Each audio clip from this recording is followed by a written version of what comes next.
And that is the most unique thing that we have as Gambians. Like, we interact with one another, we live with one another. It doesn't matter how big the family is. We share everything, no matter how little it is. And people are content with that.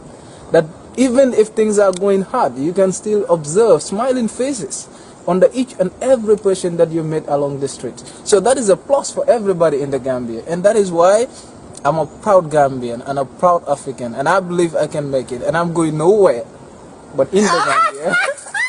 Nobody is going to do it for us. That's right. If we are all running away, when are we going to make it? We have to stay in Africa, develop in Africa, and then show to the world that Africa have a better image than the one they portray in the West. I think this is what we all need to do as Africans.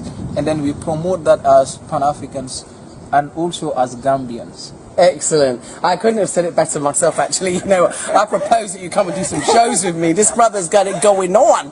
Yeah. But seriously, I think that the misrepresentation of Africa has, it permeated my brain, and I knew because I was coming from a Pan-African background, but still, the images are forced upon us. So I think you young Gambians have a responsibility to show the other side of Gambia, the Gambia that, we diasporians and many people in the West don't see. They just don't see it. Exactly. I think that is the work of the academics. That is the work that we need to do as young scholars. For far too long, people have been portraying Africa negatively to the outside world. And we know that that was done by individuals whose sole aim was to dominate Africa, to exploit Africa's resources, and then to continue to colonize us politically.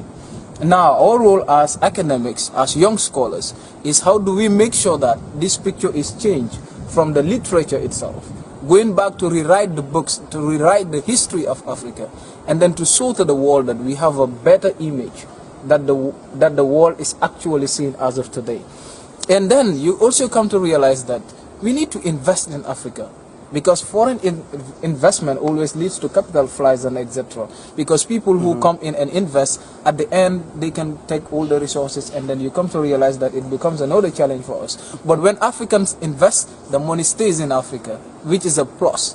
It can enhance, it can help when it comes to employment, when it comes to coming up with all the facilities and then enhancing the development that we own, that we all desire as Africans and etc.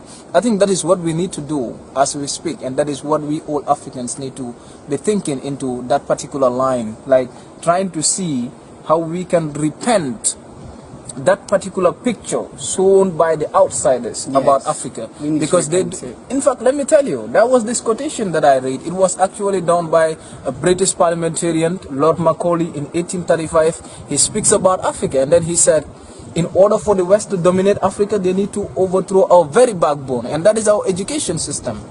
When we believe that everything that is Western is correct, then they can dominate us forever. Exactly. And that is 1835. They've been working on those bases.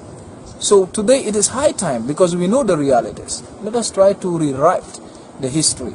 Let us try to work again and attract investment in Africa by Africans.